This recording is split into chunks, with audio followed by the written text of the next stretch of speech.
Good morning, everyone. I'm Courtney Ozaki. You'll hear more about me and what I do later today. But right now, I'm here. I'm a Japanese-American tan-skinned woman with black hair, and I have a bun on my head, and I have a suit jacket that is kind of a beige velvet with a black shirt. I'm here representing the APAP NYC Conference Committee to welcome you, and I want to personally welcome you to the conference, which has been going for a couple days now.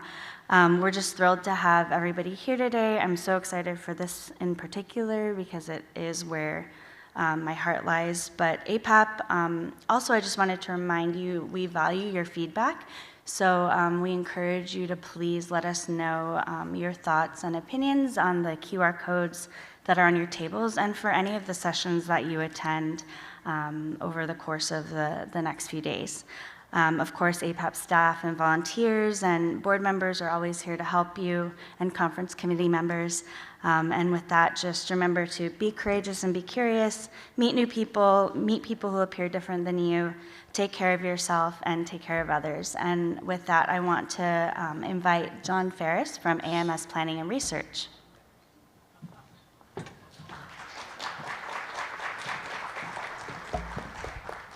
Morning, everyone. Welcome to our session. I'm John Ferris, he, him. I'm the Managing Director for AMS Planning and Research.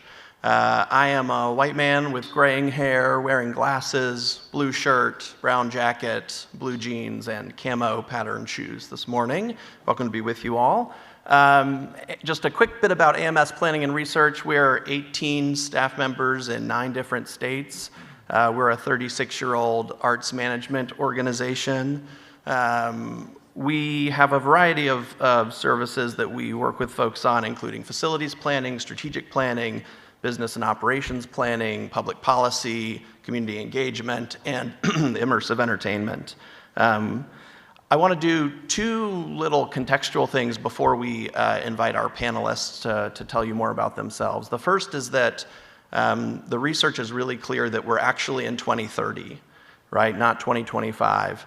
The amount of change that's happened in the world that's been accelerated because of the pandemic really means that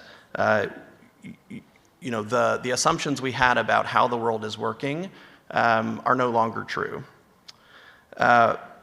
Also this week, I don't know how many people have read Derek Thompson's article, The Antisocial Century in The Atlantic. If you haven't checked it out, please do. I mean, there's some really wild statistics in there about how much less folks are engaging with each other and seeing each other outside the home. Also this week, the Surgeon General published his parting prescription for America, which talks about the loneliness epidemic. I'd encourage you to check that out. All of that is to say that immersive entertainment, we think, and I think the folks who are going to follow me really believe that that can be part of the antidote to the loneliness epidemic and the social isolation that we see across the country. I'd like to welcome Courtney back to the stage. So the way we're going to do this is each of our 4 panelists is going to present some slides, tell you a little bit about themselves, the immersive they do, their organization. Then we're going to sit down, we're going to have a little bit of a conversation for 20 or 30 minutes, and then we're going to open it up for questions for the last half hour. All right? Here we go. Welcome back, Courtney.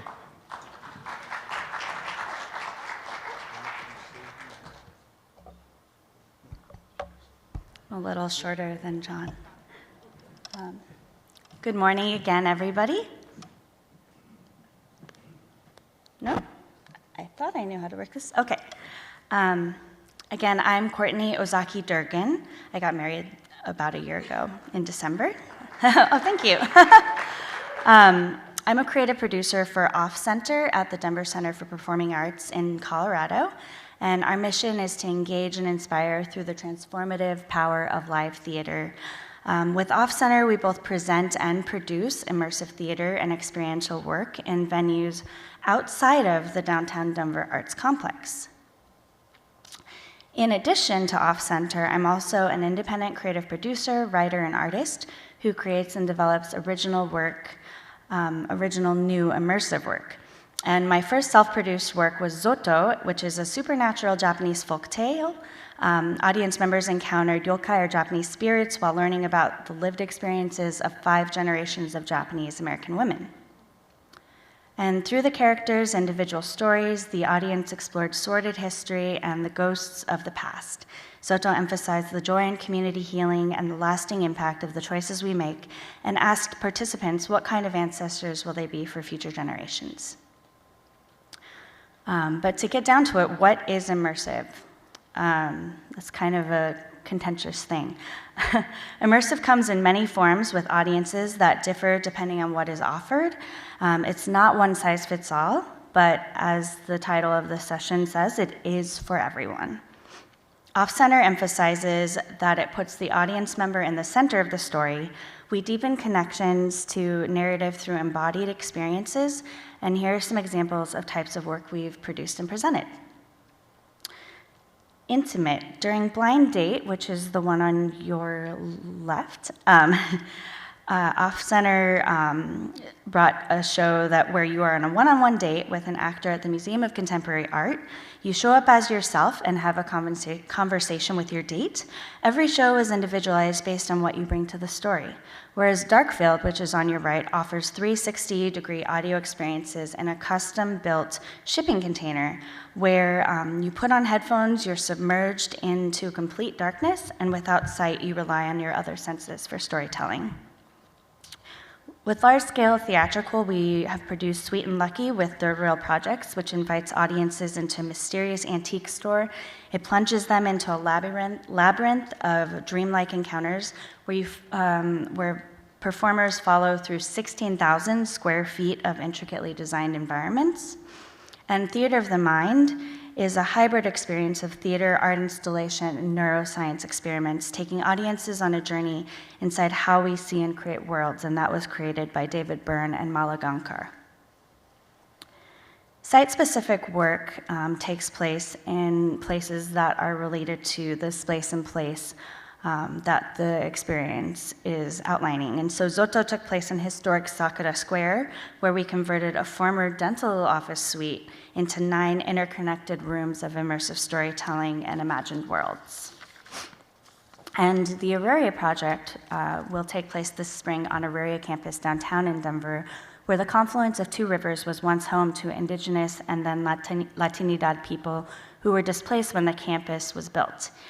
We will help community stories come to life in the catacombs, which you see there, which lives beneath the historic Tivoli Union Center. The Infinite is a virtual experience where audiences visit the International Space Station and the world's largest free-roaming virtual reality experience. And they bear witness to never-before-seen 360 videos captured in space depicting the daily life of astronauts on the ISS. And Carne y Arena is a virtual reality experience that we presented that was created by Alejandro Iñárritu.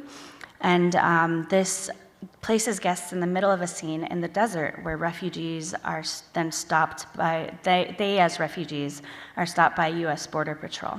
And that's based on true accounts. In Path Entertainment's Monopoly Life Size, which is currently running with us, teams enter challenge rooms and complete puzzles for the chance to purchase property on a life-size game board with personified tokens as their game hosts. And in The Last Defender, it was a live-action game, making the audience the hero. Players suited up and worked as a team together to solve puzzles and save the world from nuclear annihilation. Camp Christmas, which you see here, is an open-world installation. It's a quirky, themed, and timed entry, explorable holiday extravaganza. This is something we produced with Lonnie Hands-On. It's not for the faint of festivity. This is an over-the-top immersive installation that celebrates the universal and eclectic rituals that have brought to light the darkness of winter for thousands of years. So where does this work happen? We have determined that the sustainable business model for Off-Center involves owning and operating our own customized venue, but we do not currently do that. So we are currently seeking a home for this immersive work. Few other performing arts organizations are also interested in immersive and have arrived at the same conclusions and are either actively or currently have, you'll speak to Tom in a moment, spaces where they house immersive programming and events. Immersive work can also happen in your own venue. Some work can happen in the spaces you already have available to you. Off-Center presented this piece, Remote Denver, that took audience members on a walk downtown, eventually ending up on the roof of our parking garage facility.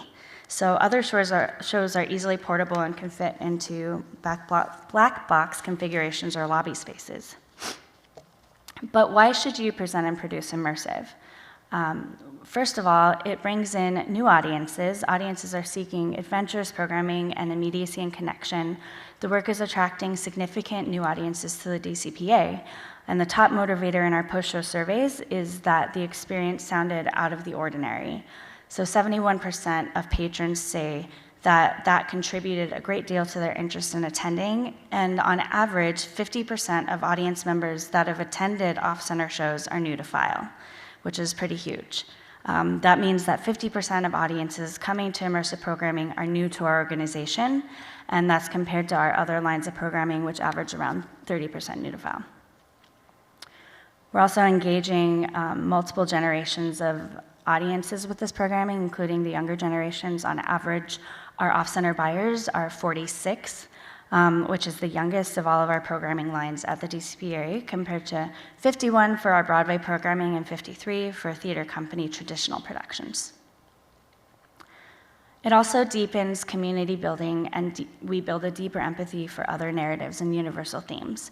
So audience members shared, for example, of Theater of the Mind, which is your picture on your right, that it was a tactile journey through the nature of memory, loss, forgiveness, and the stories we tell and retell ourselves. An audience member said, "I thought it was a powerful, compassion-generating time machine. I've never stumbled out of any other theatrical experience so empowered by forgiveness and so filled with such tenderness for us all." How do we do this type of work, which is seemingly a huge task? How do you start? What is the key for a presenter or producer looking to get into this work? My first tip is to join the immersive ecosystem. So most of us here on this panel helped organize a convening in Denver just over a year ago called the Immersive. We brought together leaders from 49 performing arts organizations in 42 cities, along with producers, creators, and industry professionals. And together, we've started to build a network of presenters interested in immersive work and an international marketplace for this type of work. We have monthly Zoom calls with this group that are led by John Ferris, who you met. We're regularly sharing projects and learning with each other, and we're actively planning another convening for the fall of 2025, so we hope you'll join us at that. Tip 2 is to start small and build your experience and audience over time. So there are existing projects like Darkfield or Camp Christmas that are self-contained and can relatively easily run in your city without a huge financial risk or investment. You can also invest in workshops, residencies, engaging artists and producers to create small-scale experiments to help you build your organizational capacity around this work. Understanding what works for the infrastructure you already have in place helps, and the resources that you're able to put forward. For example, Zoto is going to be touring or has a commitment from Seattle Theater Group to be there in early 2026, and they've been having conversations with local community about venue, and they're interested in it because it is an impactful story that will reach a viable number of audience members on a smaller scale, so they can start small, but also engage school performances and build community. So once you have some small tests and early wins, you can build on that to make the case for additional investment and risk capital. Also, tip 3, different work requires working differently. So thinking differently about operations, front of house, back of house, and production. Requirements for immersive work are different from traditional theater shows. Operations may look different, and working with unions, for example, might also be navigated differently. most likely will be. For our own produced work, we evaluate how does the role of a production manager or crew member differ from other theater shows, what infrastructure and leadership is required on site in order for a show to operate smoothly day in and out, and what onboarding is required for the team and the audience. And finally, tip 4, expectation setting is crucial, and that's both internally and externally. So inside your organization, you need to prepare your board and your team for the journey. Immersive work can be challenging and requires new approaches to set expectations from the beginning. Externally, expectation setting is key to marketing these shows. You don't want to give too much away, but in order for people to feel comfortable doing something out of the ordinary, as Michael shared with us at the opening plenary, and often in a new location, they need to have clear instructions about what to expect. That includes robust FAQs, know before you go emails, other communications so guests can be well informed and prepared, and help them understand how they will human together. Thank you.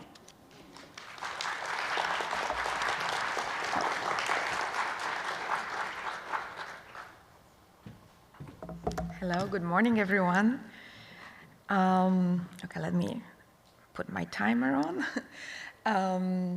Hi, I'm Beata Calinska. I'm going by she, her pronouns. I'm a white woman with light brown hair, wearing glasses and all black today.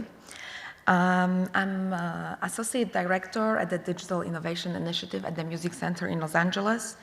Excuse me if I'm a little bit distracted. I landed yesterday from Los Angeles with whatever is going on. I'm a little bit on the edge. But I'm here to represent the work we do at the Music Center that actually serves all folks in Los Angeles County. Okay, do I advance this? Okay. So as I mentioned, I've joined the Digital Innovation Initiative at the Music Center last year. Just to give you a context of my professional background, I'm coming from Sundance Film Festival, where I manage New Frontier Story Lab, New Frontier programs, grants, supported artists who work at the intersection of cinema, art, technology, emerging media. So I'm coming from that world in the context of festivals. And with joy, I kind of saw, kind of emerging departments in cultural institutions. Just to give you a little bit of context, the Music Center is, a large campus in downtown Los Angeles. This is the list of our venues that we manage. It's a Los Angeles County government arm. We do receive budget to remain the infrastructure yearly. However, we also have a TMC arts programming body that runs on philanthropic gifts if it comes to the budget.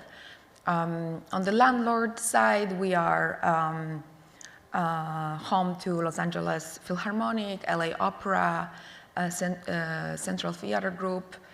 But as I mentioned, I work for the TMC Arts that programs, I'm just going through some venues that you're probably familiar with. We also have a park. And over the last, I believe, 7 years, as I mentioned, the Music Center rewrote its mission statement to serve and deepen cultural lives of every resident of Los Angeles County. It's a huge region, it's 10 million people, and also making steps toward becoming more relevant and more multidisciplinary art center. 2 years ago, they started a Digital Innovation Initiative. An amazing leader, Kamal Sinclair, joined and started it all. And speaking of venues, we also look into becoming a spatial website that with everything that's going on, the spatial web unfolds now when the digital content blends with physical objects. And we are also thinking about it as a venue, as a placemaking efforts. So yeah, 2 years ago, we start thinking about it. Kamal joined, and we start running some experiments. Sorry, looking at the time. So I'll give you an overview of a couple of them, and then we can go deeper. This was an augmented reality chalk game where people were invited to play on our plaza with QR codes, with filters, but primarily engaging their own bodies and participation and connecting with each other. That was done by Melissa Painter and her team. Sorry, I'm advancing I wanted to go back. You saw We Are Here, a project that took place in Gloria Molina Grant Park, where we look at the celebration of legacy of Angelinos and created 3 digital monuments of brown, black, and indigenous Angelinos who contributed to legacy and history of the region. I will skip this one, so just in order for time. And this project was also an augmented reality project that took over our plaza. It was a collaboration with iJack collective, where you could experience music through and music videos through your phone with the QR codes. They also lived on the blockchain. And another experiment was inviting all our donors for the 60th anniversary of the Music Center to Agbo Studio, also in downtown. It's collaboration with a production mock-up studio where we could showcase and demo what's happening at the intersection of technology and performance. And we collaborated with TJ Storm on that. And I wanted to talk a little bit more about the Black Bar Social Initiative that started last year. And through last year, the TMC Arts programmed a series of co-creation events with a beautiful spectrum of collaborators and participants that sparked our imagination and started a conversation about the future of Los Angeles. So we invited folks to join. We opened the Founders Room at the Music Center and created a series of monthly events. The price of admission was a provocation. It was a free and open to public. You would receive a provocation. Let me pull it out. Each artist provided different type of provocation about, at the intersection of art, technology, science, well-being, food system, justice system. And it was created in the space where the future of Los Angeles culture was decided for the last 60 years. So we decided to open it to the public, and through kind of bringing different generations together over a taco and a glass of wine, you could participate in innovative work. We invited Tekle Mert, Sultan Sharif, Lauren Lee McCarty, Mashinka Hakopian, and Alex Rivera to come and bring their creative practice that combines virtual reality, augmented reality, to talk about the context of the future of our town. I don't know if I can do more of these projects, but we also did a couple of residency with Khalil Joseph on the plaza. He took over the plaza with his new content coming up, Black News, that's going to actually premiere at Sundance in a couple of weeks. We collaborate with Indicate and turn Plaza into indie game arcade for 2 nights at the Plaza. And just a couple of weeks ago, we actually also, together with our partner AGOG, Immersive Institute, we brought policymaker, XR makers, artists, activists together to do a lab to imagine the future of our city through XR tools. And it was pretty incredible what came out from that lab, from this 3-day gathering. And I think it will also inform our rapid response in these times, how digital tools can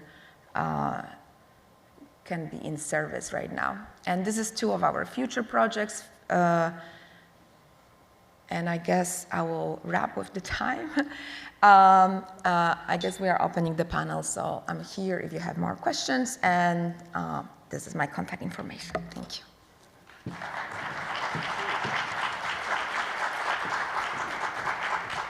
Hi there, my name is Michael Terra-Garver. I'm not good with podiums, so we know that. I am the founder of Culture House Immersive. So we are not an actual venue, we work with venues. We are developing the content and developing the ecosystem of how we all start to do this work. Because I'm sure there were a lot of words that have been set up here, and how do we start to make this work actually something that feels possible for where you are and for where your audiences are. Immersive doesn't have to be scary. What is or isn't immersive? In fact, the first day I was here on Friday, before I gave a talk, someone asked me, so when you say immersive, what do you mean?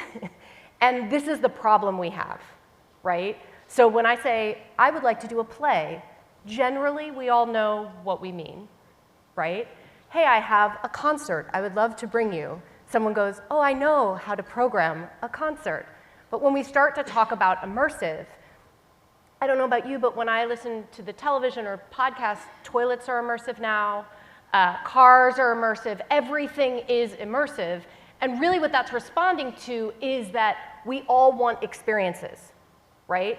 Experiences are everywhere. So retail, across the industry, outside of our programming and performing arts centers, everyone is making what they do into experiences. So my question is, as a field, right, and we at Culture House Immersive, we're developing content that works with performing arts centers, but also other relationships and venues. How do we start to become the center of where experiences can happen? And that's challenging, right? Because it may mean that you have to shift the paradigm of how you're thinking about your spaces. So the other thing, though, that makes it a little less challenging is that there's a huge financial opportunity.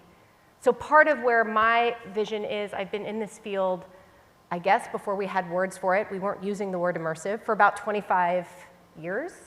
I started in theaters. I worked across the Goodman and the Kennedy Center in commissions, and working in early immersive work, I worked on a little show called Sleep No More at the American Repertory Theater in the first days of that. Also, have worked around the country, was the director of immersive experience for the Star Wars Galactic Star Cruiser. But when I started Culture House Immersive, it was about putting a shop together where we could build a pipeline of tourable, modular, immersive projects. Because that's what these organizations that I've met with, that's what we need, right? We need a way to start bringing experiences to us that are at a high quality. Also at Culture House Immersive, we're working with venues and studios and cities for how we translate all the languages to make these experiences work. We have some great partners right now. We've launched an incubator, great partners in the Midland Center for the Arts who are here. I know I saw John somewhere. DCPA, Proctor's Collaborative, Lit Immersive, and the Arts Center, who have come together with us and some independent producers to launch the development of 18 new projects. Because what we're doing is figuring out what do those organizations and entities need, and also what do the artists need, and building that content. So we're really working and partnering with these performing arts centers as part of a larger ecosystem. So we do strategic partnerships for the collective success of performing arts centers. And you can ask me questions about what that means, and I look forward to it. You heard me talk, if you were here on Friday, when I talk about immersive, what I mean is immersive involvement. What that means is I'm not interested, me personally, in the work that just suddenly changes the way the space works, suddenly putting projections on a wall. I'm actually interested in how, if we are solving a loneliness epidemic, we design immersive in such a way that it involves people in all the different ways that we human.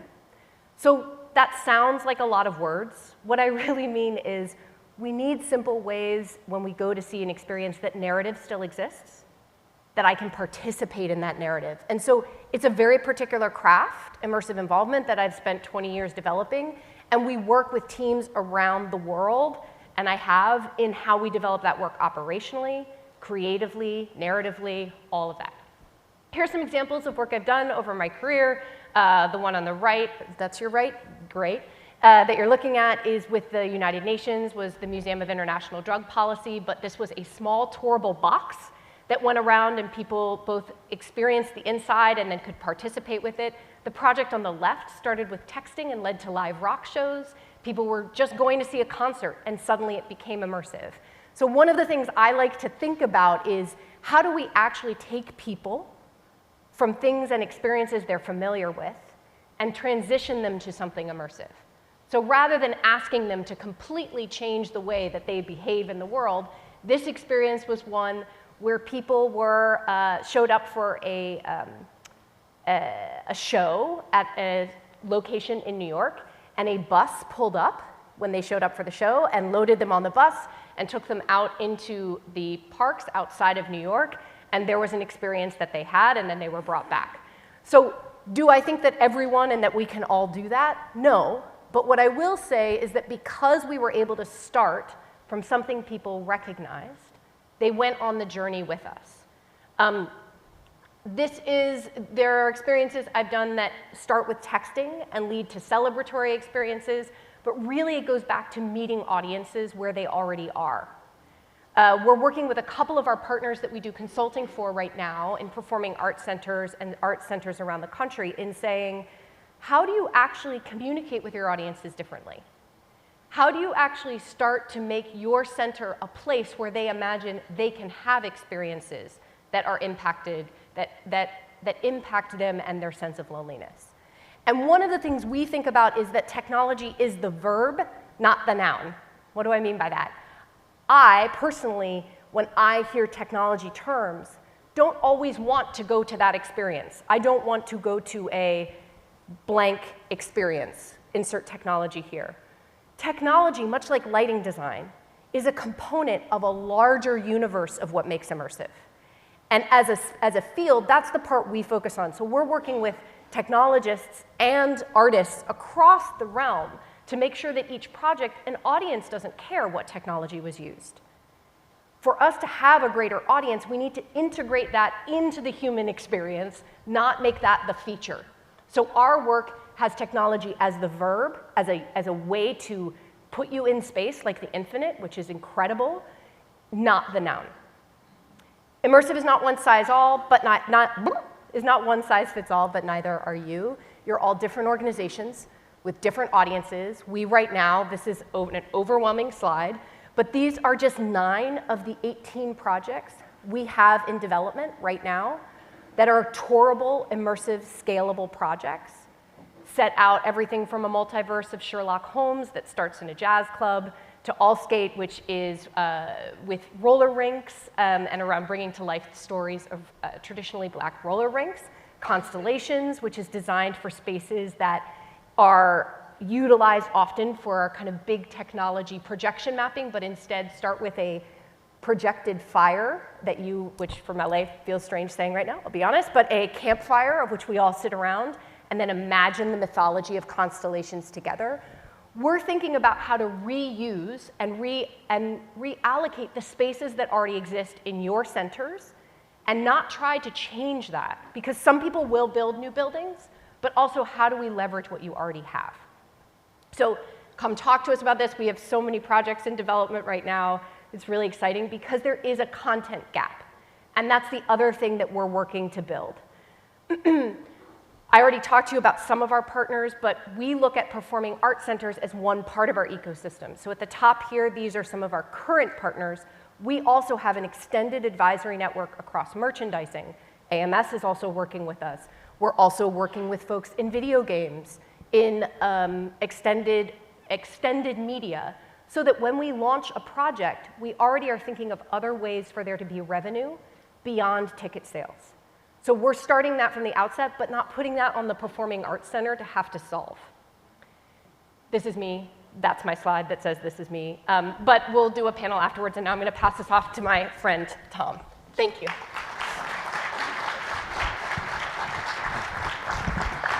Good morning. I'm Tom Gabbard, CEO of Blumenthal Arts in Charlotte, North Carolina. As a little bit of context to how we got into immersive, we are a traditional performing arts center in many respects, currently operating 4 theaters plus our new immersive experience center.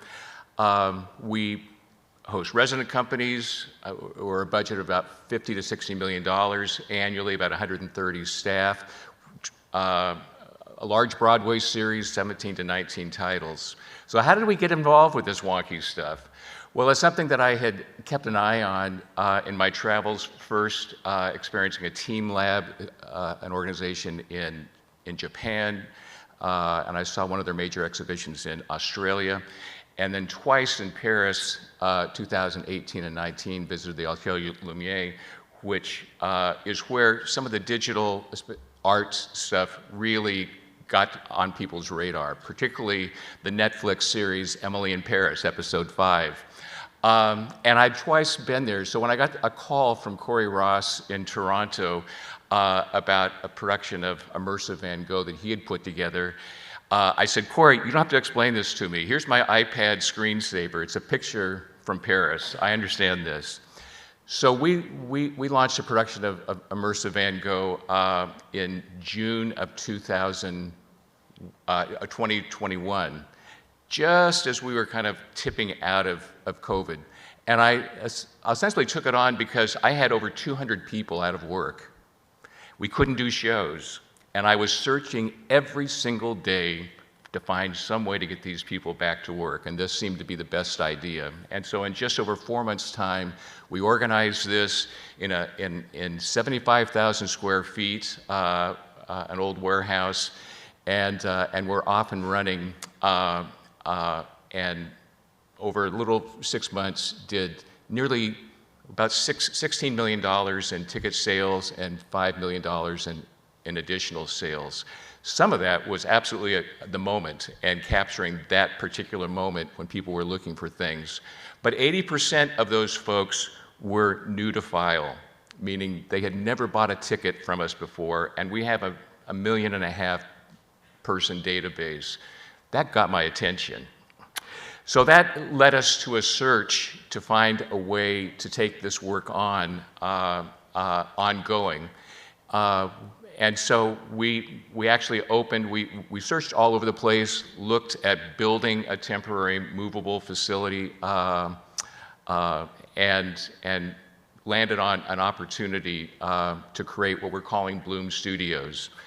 So we opened in September. This is a 32,000 square foot warehouse that we can divide up. We have purposely kept it very open. Our mantra there is nimble, scrappy, highly creative.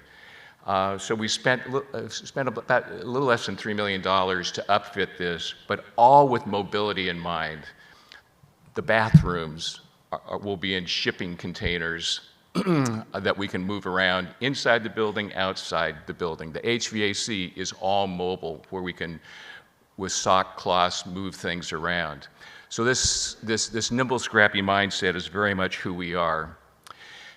I think it's critical to say that that this is largely driven by a desire to grow our audience. And in our industry, I will say, I came to my first Arts Presenters Conference in 1978, so I've been doing this a little bit, and I would say our heart has always been to grow our audience, but frequently I think we haven't figured out the smart ways to do it. We want to convert people to the things that we love, and there's a place for that, but we need to do a better job of going to where people's interests are. And what I saw and see in this is that this immersive creates a huge opportunity for us to truly grow that audience. You know, as you're hearing about a lot of these things, I think it can be very daunting. You know, I'm in a unique situation in that because I had this tremendous success with Immersive Van Gogh, because my board knows we're pretty good at running our business, they gave me a lot of latitude, and I'm thankful for that every day. We've earned it, but it's unusual to some degree.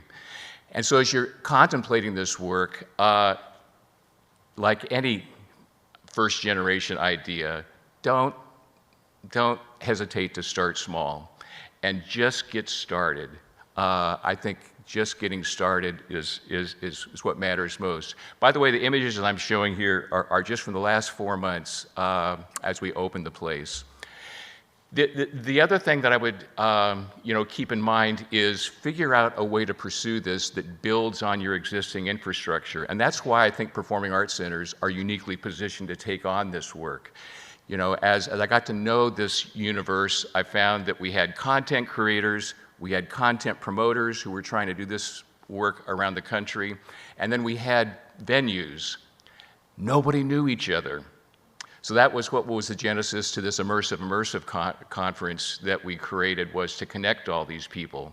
A key asset that performing arts centers have to add to this mix is we have infrastructure. We have mailing lists, we have brand credibility in the community, but we have food and beverage operations, we have technical teams, we have box office, and so figuring out a way to leverage that is a key asset, but also part of how we make it sustainable.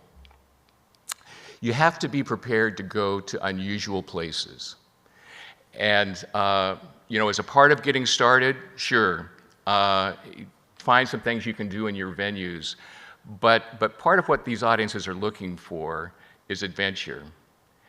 You know, and when you're in an environment where people can walk up to a counter, give their money, and then have an experience that's exactly what they expected, they're probably at McDonald's. Hopefully, they're there and not at one of my venues. This sense of discovery, I think, is really enabled in many cases by being someplace else. This is a photo from a show that we brought for 3 weeks, and we put in, adjacent to the warehouse, we have access to a place that's a training center. We're sited at what historically was Charlotte Pipe and Foundry, and this is a room that they train distributors in pipe. And so we brought the cast. This was the U.S. debut of a show called The Faulty Towers Dining Experience. And it consists of 3 actors who we flew from London and 1 suitcase with a couple of hand props. and we did the show there.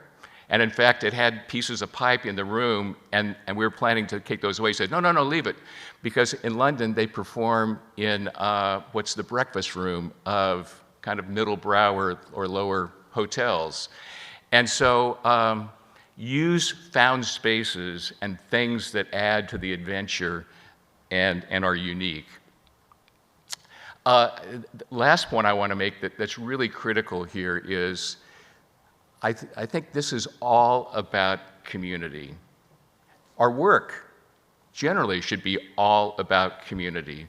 But I think particularly now, that is relevant. It's relevant to the choices we make to do work that is what people are looking for. But to juxtapose, one of the slides that was up earlier about people becoming more isolated, that's absolutely the case. But I think we need to realize that in their hearts, they are looking to connect with other people. They're not looking to necessarily go to church or join a cult or or marry somebody or whatever, but they want to be in the room with other people and have a light touch experience. And that's where we have an opportunity. As we pursue these spaces, we approach it uniquely where we may have a ticketed experience that takes up half the space, and then we animate the other half. This photo here is from the open space that was the other half. We had a local artist paint this celestial mural in all of about 3 days on the back wall there. The inflatable Earth Gaia is something we bought from artist Luke Jerem. And what you're seeing there was a b-boy battle night that we did. And we had 5 b-boys battling underneath that. And we did all sorts of other things. So finding ways to really connect with that community, I think, is a real opportunity through this work. We use local artists in addition to ticketed events.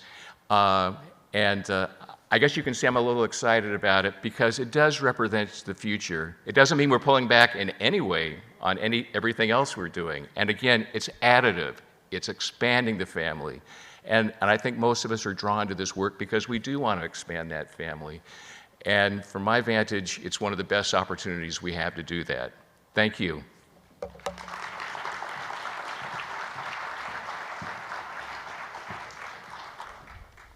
All right, thanks everybody. So I think we're gonna start with just a couple of questions, and then I wanna make sure we've got time for questions from you all.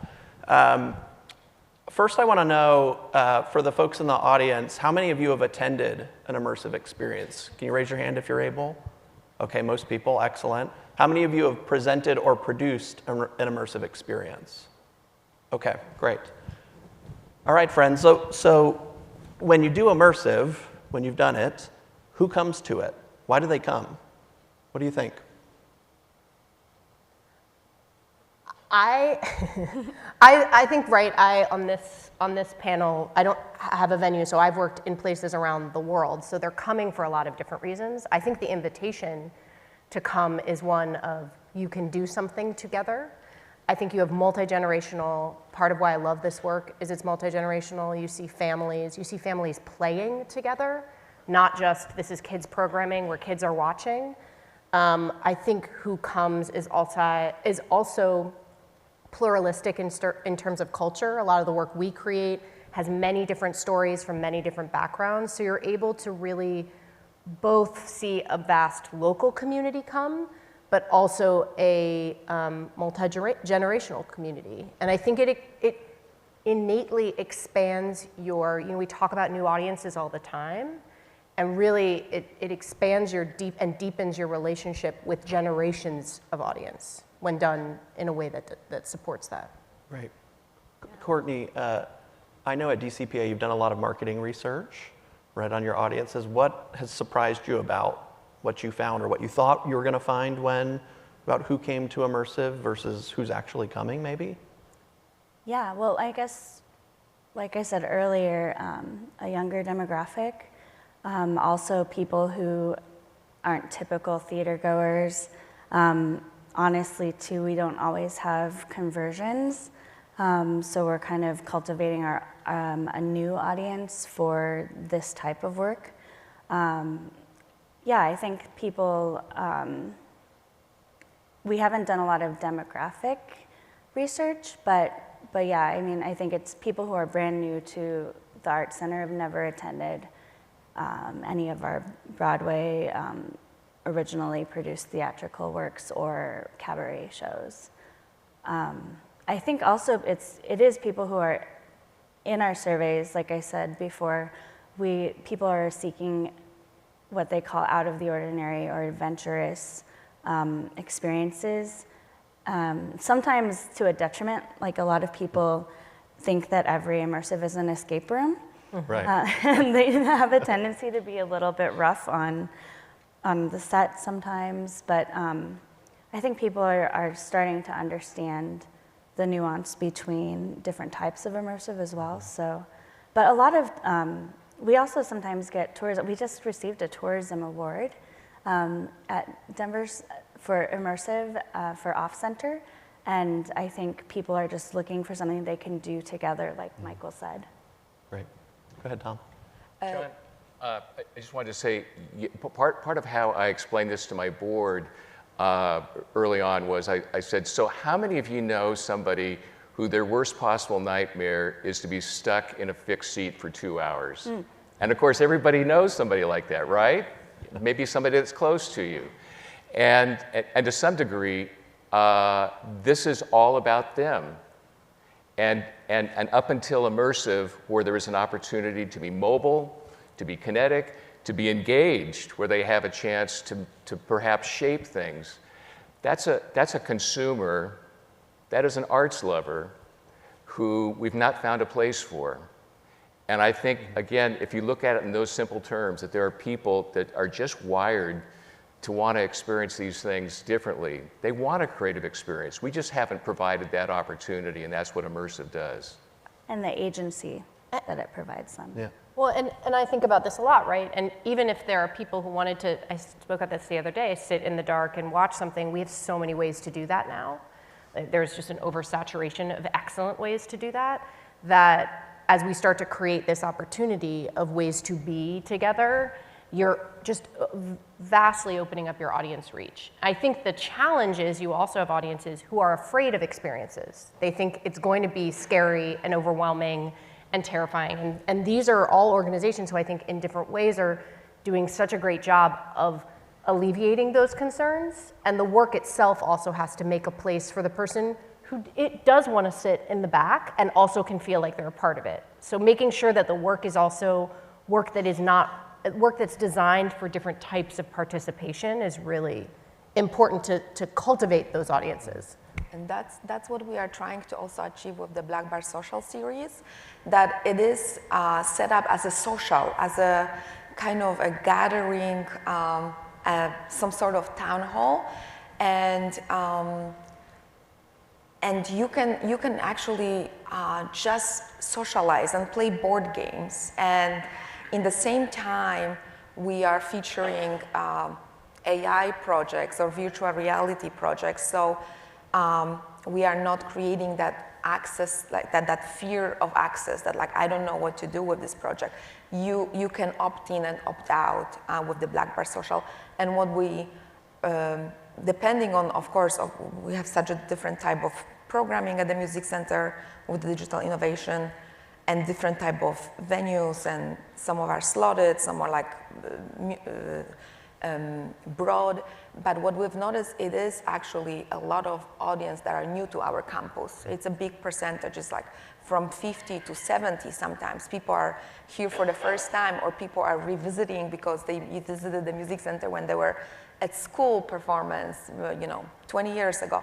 So what we've also noticed with Black Bar Social, that the artists that we program, that we invite, they also come with certain communities, because we are building that presence in Los Angeles as a destination for this type of experiences. So programming 6 local partners, 6 local artists who have established practice in this world, really also open up and brought certain communities, centered diasporas.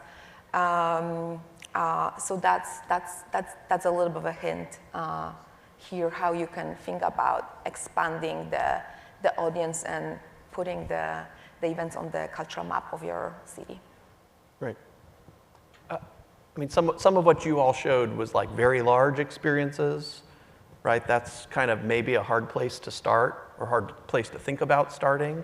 Can we talk for a minute about how to start smaller, or how to start with what you already have, the spaces and venues and partners and community that you already have? Some thoughts about that? I mean, that's what I get excited about, right? So Culture House, Immersive, we are building all, we showed a slate of those projects. Our projects we're building are a range of size, a range of scope, a range of how they integrate with people, but also we're designing them so even when they're small, they are modeled to have reasonable throughput. So one of the challenges I think that happens when you start to talk about small experiences is there's some really beautiful and lovely one-on-one experiences, but how does that, for your board or for your organizations, how can you also show that as something sustainable long-term? And this goes to Courtney's point earlier of expectation setting. I think as you bring in new projects, if they are small and intimate, I think there are being really thoughtful about the artists you're working with, that they are able to adapt to different types of participation so that they're not scaring your audience, right? One-on-one and small intimacy can be almost harder sometimes than the big rooms. So I would say you might have a venue for it, but just making sure that that craft is there and clear. But also with your board being able to say, hey, this is the expectation. We're giving a gateway drug to our audiences right now. And this may not be at scale, or we can see how we might scale it, but this is actually to start to teach our audiences that they can come here for something personal and intimate. And those can be done with the right artists and the right programming in your alternative spaces, in your closets, in your, on your stages when your stages aren't being used, in your partners, restaurants, things that all of these folks have talked about. I think there's huge opportunity there. Well, and that's what I was going to say also, is that venues and presenters can work collaboratively with creative producers to understand how to, what are the ways to have different entry points for their audiences. And that's something, there's a flexibility that you don't necessarily have in other art forms. So they can bend to the space that you have and work with you to creatively consider for every type of person, to every type of person who likes to engage, whether it's somebody who's ready to dive in or it's somebody who would rather observe. They can help design something too with presenters. So I think there's a big opportunity there to also work with community as well. You know, like I mentioned that we're doing this piece on Auraria campus, and the stories of the show, James Lopez from the Exposure Project is working with them to tell the stories that they want to tell and in the ways they want to tell them. So somebody might want to speak to a memory in relationship with music versus like an installation or a world building moment. And as a creative producer, he's able to figure out what is the way to tell the story that's going to really resonate with the community that we're doing the show in their space, which is on the campus. I think it's important. Oh, Tom, you want to go? Oh, I'm just going to say a critical reason to start small and grow is that you need time to develop the connections in the community. I don't care how well connected you think you are in your community, and we're pretty well connected in ours.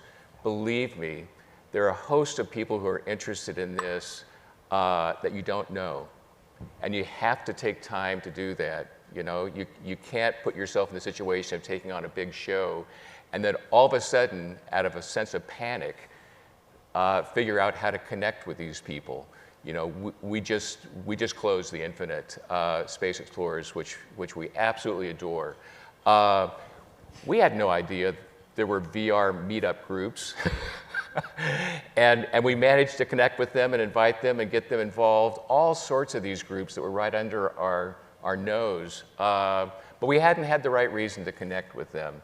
And that's where you need to set yourself up where you really have some time to cultivate those relationships and not approach it from a sense of panic. We're with Midland on that project. We're working on how to partner with the astronomy groups in Midland, Michigan and nearby, right? Like how do you also connect not just around not with the tool, but also the interest, right? We're letting you explore space in the Infinite that you guys are all programming. So how do the people who want to explore space feel like they can come and they don't know that a theater is a place for them? So I think there's that work that actually is going to create deeper relationships with your venues that you haven't had before. And that work has to, you're exactly right, start in the outset beforehand. Yeah.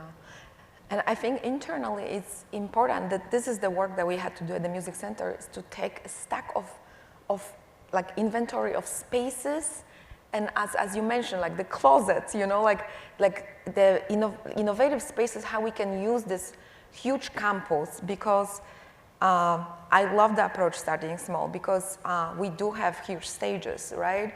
But putting a show on a stage is a huge budget. It unlocks the union labor, and that's not always feasible or sustainable.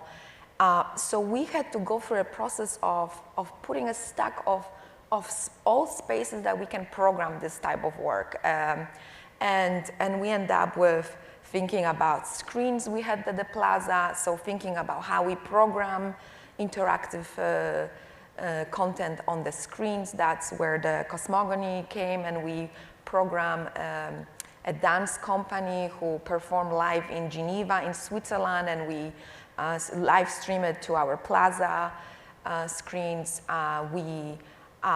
That's when the founders room came into mind, that like, why wouldn't we open that kind of space for gathering? And we, through that kind of certain process, we find this little pavilion on the plaza that used to be a coffee shop before pandemic, and then, of course, for obvious reasons, it shut down. No other vendor took it, and for us, like searching spaces we could activate, that came into place, and we've been programming there year-round at this point. Very different type of activations, communal one, a very intimate one when you like slot an hour experience. And I think what's important when you start thinking about it is exactly to go through this feasibility process with creative team, with your internal team, with your marketing team, and kind of see how many people will be able to see this project. Is this a one-day event, or is it a 3-month residency? So we always, with each activation, we kind of think about this type of questions and search for answers. Great, thanks everyone. I want to talk a little bit about how this work is different than, or what it takes to do this differently than your typical presented or produced seasons that folks might have, right? Because it takes different muscles, it takes different skills. So those of you with venues, what kinds of learnings do you have? Michael, when you've worked with venues, what kinds of things do you see people struggle with that are different or new? What does it take to kind of figure out how to do this work in a way that might be more successful than, or different required, than their typical programming? I mean, the venue should speak. I've worked in venues with cities, with theme parks, with concert venues, with stadiums. So my work as we build this work is translation, and is how to build everyone in the team, whether it's operationally, institutionally, marketing, how do we work together? Because we have to shift the paradigm internally if you're going to shift your paradigm for your audience.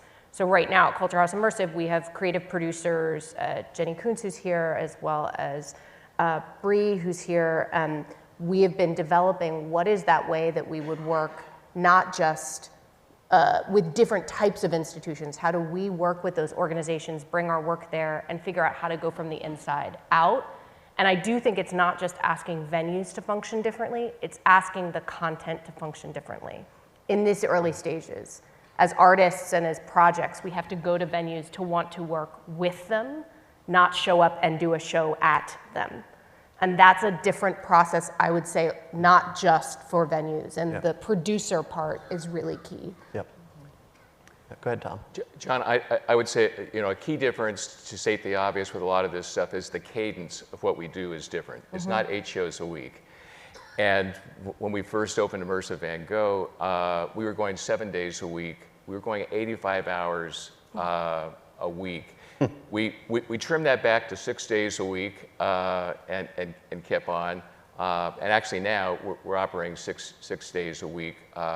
We did the Infinite. We're getting ready to do Monopoly Life-Size that our friends in Denver are doing right now. So the cadence is different.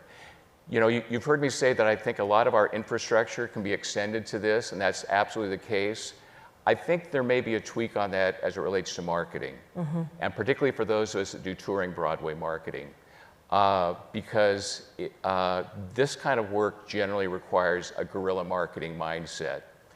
In touring Broadway, a press agent's worst nightmare is a local marketer who has ideas, because it's a machine. It has to be a machine. So I'm not saying that in any way except to be respectful that it needs to be that way. So when we do Monopoly Life Size, we are going to be experimenting with jobbing out to an agency that has experience in this to do that. That'll be a test to see, and I think there may be a world in which that's one piece of it where we don't rely on our local infrastructure to execute. Yeah, I can speak to that. I mean, I spent the holidays with 2 of our tokens at the mall with Santa. We have been experimenting with guerrilla marketing as well, especially with Darkfield, because we were in a completely new to us, kind of a more arts district neighborhood where we had essentially rented a lot to bring in those shipping containers in the middle of this arts district. And then just trying to, they really rely on the not giving away too much about what the thing is, so it's even harder to create that intrigue, but then also convince people to come to the thing. So there was a lot of guerrilla marketing with stencils on the street and the ways that people market concerts downtown or events that are that kind of create that intrigue in a different way. Also, I think something that we have to do is we have typically like a project-based full-time operations manager for each of our presented productions now.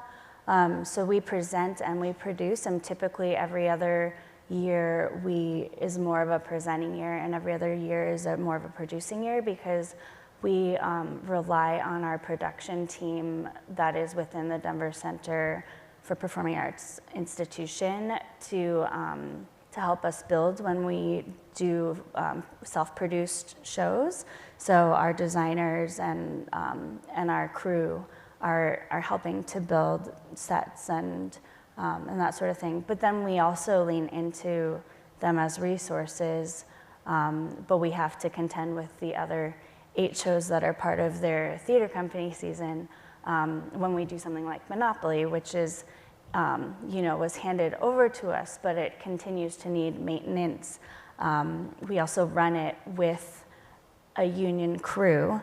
So we have an IA crew who is running the gameplay, but then our performers are not technically actors because they're not speaking from a script, and they're kind of managing the gameplay on the board, and so they're not equity actors. So there's just like this sort of like massaging of how do we work together within the institution, and then how do we work with the existing systems to speak to yesterday's plenary.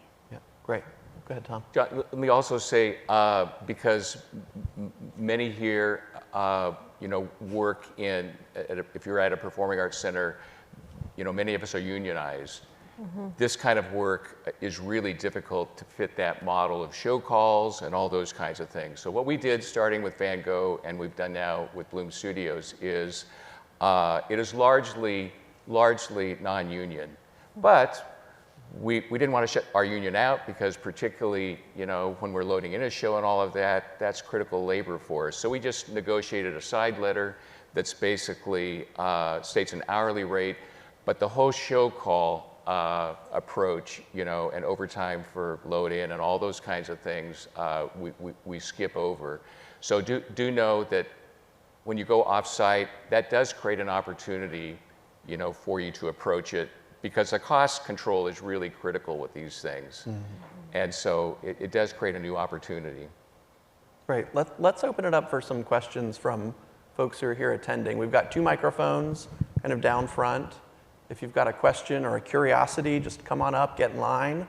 We'll get through as many as we can. Go ahead. And please introduce yourself, too. Oh, sure. I'm Josh Eldoni. I'm from Arts Commons, soon to be Workland Center in Calgary, Alberta, Canada.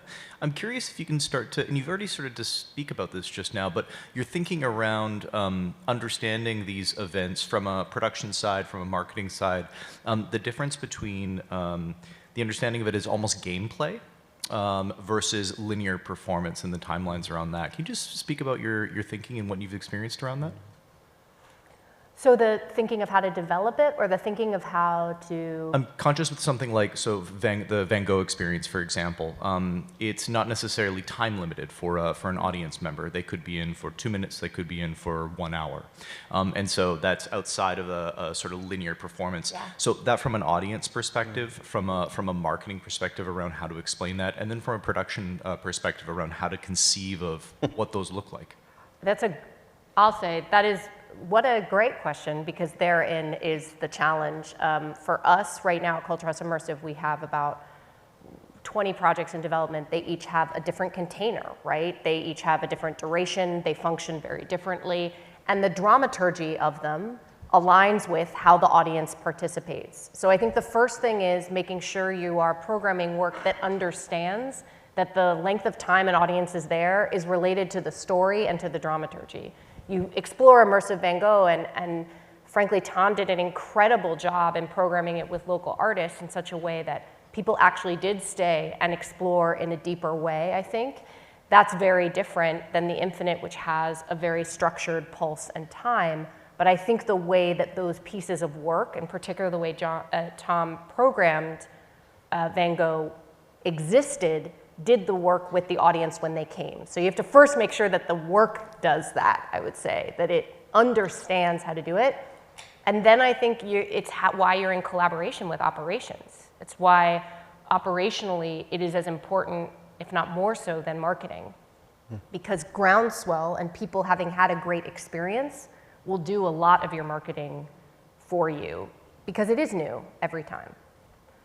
I can add that another way around of thinking about it is, if you program a group of experiences, that's another set of challenges and problems, but opportunities, because if you, let's say, put some sort of a festival or a night, a game experience, I think it's important to think about, okay, I have a couple of games that are, gonna create that bottleneck, because it's like 2 participants every 10 minutes, there's gonna be line, a little bit of navigation and negotiation between, lines and tensions.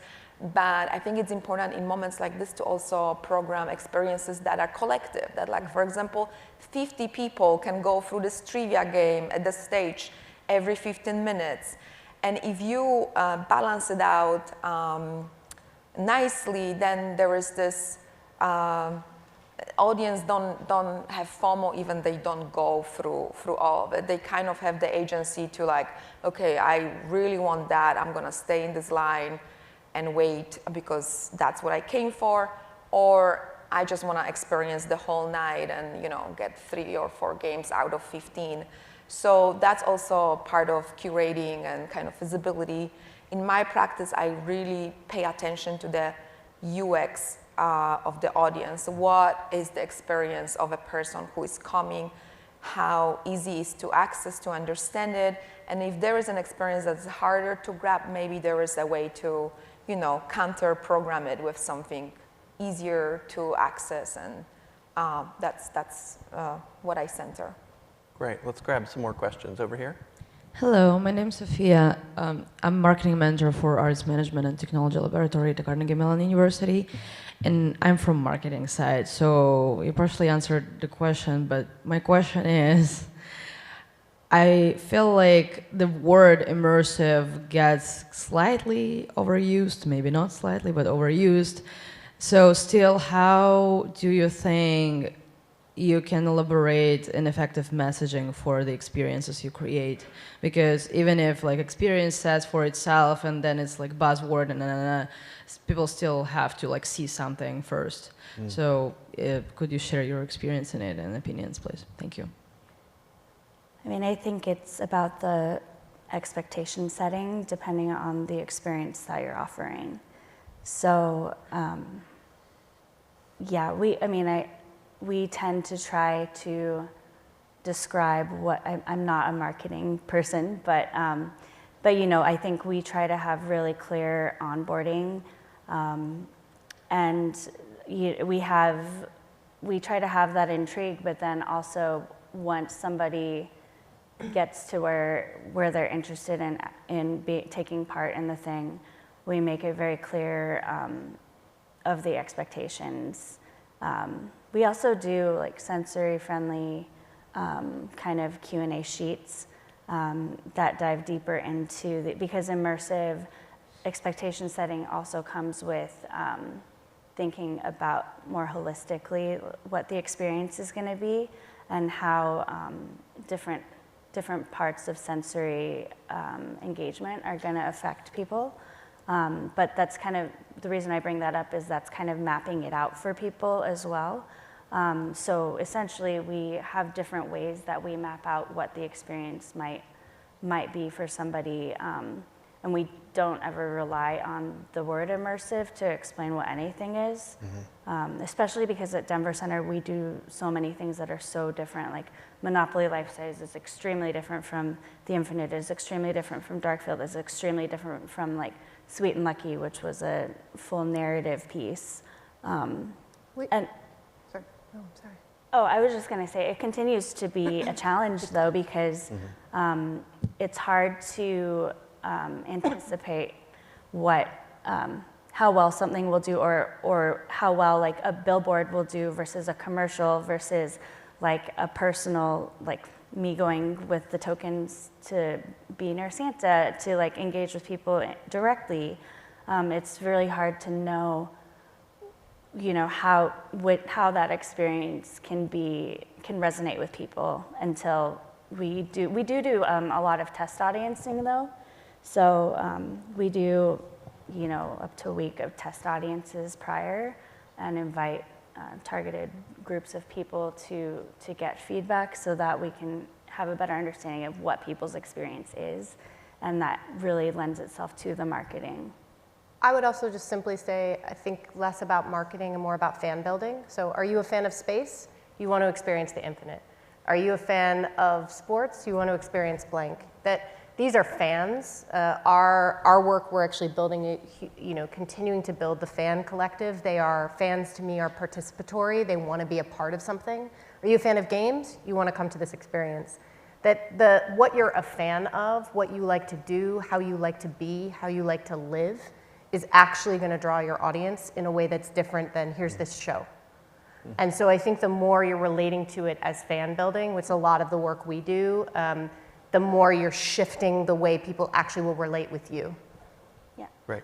Let's do a question over here. Hi, my name is Matt Bregman. I am an independent fundraiser, and I'm delighted to be working with Michael and Culture House Immersive now. I have a question for everyone, though. When the word art obviously is in everything that we talk about in performing arts and adjacently in visual arts and music, it's all about art. And some of what I hear about in these immersive experiences sounds like art in terms of the voice, the perspective of an artist being communicated to an audience. Some of it, it's harder to see where the art is. And I'm wondering, to what extent are you finding in the venues that there's a concern about mission drift on the part of your boards if it's not perceived as art, and to what extent is it important to you personally and to your organizations, both in terms of the mission, but also in terms of building an audience and feeling connected to that audience, that there feels like there's an artistic experience happening? Go ahead, Tom. Let me say, I believe strongly that we need to weed out our vocabulary with all this stuff. I'll give you an example. For 3 years, we worked with Sadler's Wells in London to bring to the US Breaking Convention, International Hip Hop Festival. There was a great deal of that work that you could probably find at the Joyce Theater and other things. It was so artful, so beautiful, and I told our team, don't you dare talk about this as art. This is just really cool, really interesting stuff. And the fact that it's high quality art, that's our secret. And I think we need to realize, you know, that we actually create barriers when we try to communicate to the public in some of these ways. We need to have our standards creatively, you know. We need to realize, we need to accept that we are advancing the art and that we're accomplishing institutional goals and all of that. But I just strongly believe, obviously strongly believe, we have to get out of our bubbles, especially when it comes to the terminology that we use that actually create barriers. Well, and for Denver Center, it's really about putting the audience at the center of the story. And so there is a story to even Monopoly, life-sized. And our characters, our tokens lean into that as well. You know, Mr. Monopoly runs the board, and but you know, some things, there's a balance. Some things are more artistically fulfilling and have a meaningful connection with people on an emotional level. And then some things are more, you know, they're giving people an experience that they wouldn't have otherwise had, that's in a live setting, and putting them in the center of that. But it is something that we contend with and we talk about a lot, which is why, you know, it's really important to us to be able to produce original work. And we don't have the infrastructure within our institution to do that every year. So it's a balance with the other artistic parts of our organization that you know, produce original theater. So I think it is a good question, though. It's a really good question because the integrity of wanting people to be able to experience something that is meaningful and artistic and creative is very a priority. I think there's an art form in how we are together, and I think that whether that's Monopoly, you know, I've worked in everywhere from working in the Star Wars palette to Hormel Bacon to American Repertory Theater, making what is with artists that are, you know, across the gamut. And I've seen people moved at a Bacon show because it is allowing them to play and participate differently. And so I'm not suggesting that's what we should all be doing, but I am suggesting that, like, the art form is not, I think I agree with Tom that we have to stop worrying about what is art and what isn't. I don't know that anyone cares. The only people that care are those who are trying to keep something not from happening. And I think really our job is to figure out the art form, this new art form of how many people can come together, how many stories can exist, and that play is revelatory. Laughter is life-changing. Playing with people you don't know changes culture. Like, that is what art wants and needs to do. So to me, that is the primary thing that we are doing in whatever the content is. Great. Penny Maria. Hello, everyone. I'm Penny Maria Jackson, Director of Marketing and Communications at Steppenwolf Theater. Hi, Courtney. Hi. So first and foremost, I want to say thank you all. Like, this has been phenomenal. I love that we, as a field, are digging into this immersive experience. What does it mean, and the various levels that we can do it across institutions. I think we should acknowledge that, like, many of us are still, like, trying to get back on track following the pandemic. And so it's a, like, very delicate balance of, like, holding or welcoming back the people who we did have in our fold while we bring new audiences in. At Steppenwolf, we recently did some membership research, and we found out really uncovered that audiences really do want these opportunities to connect with the work in deeper and more meaningful ways. And I think this is a wonderful way for us to approach that. So my question is really specifically about resources. I've done a little bit of immersive experiences, but want to be able to do more of that, and I'm sure other people do. So I'm wondering if you have, like, resources about different types of experiences, including like specs, local interest groups, or like the fan bases. I love that, Michael, thinking of it that way. And like budgets for different types of scopes of work that can help these adventurous leaders really present this to our executive and artistic teams, like get that buy-in. And of course, starting small is a great way, but what does it look like over the course of a few years if we like have a success with the first play and we want to try it again? Like, yeah, so thank you so much. Thanks, PM. Just to say, the QR code that we just put on the screen gives you a bunch of links to things like the No Proscenium, the World Experience Organization, the Next Stage Summit, the monthly calls that we host. Check all that stuff out. Come join us. That's where we do a lot of this sharing about, what does it take to do this work and what's working and what's not and how do we learn from each other.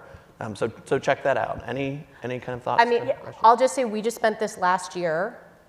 We raised some money to literally package 20 projects to be able to give organizations briefs. What does it cost? Range of projects. Working with our partners like the DCPA to make that happen. I think it is very hard right now. Like, I think there is a gap right now between the content and the venues, because I think content hasn't had to answer some of the questions the venues need. And so we're working deeply on that, but also I'm on the Immersive Experience Institute board, which is related to No Proscenium. There are a tremendous amount of resources, and what we're trying to do is create ways and projects of different scale that can onboard and that you have a future in those projects. So that's our initiative, is all about not just the content development, but I wouldn't say codifying the content, but knowing how to ask the questions that help everyone do it, right? So Great. Absolutely. Sorry, we've got 2 minutes left. Okay. She stood up very early. Squeeze in your question very quickly before we have to wrap.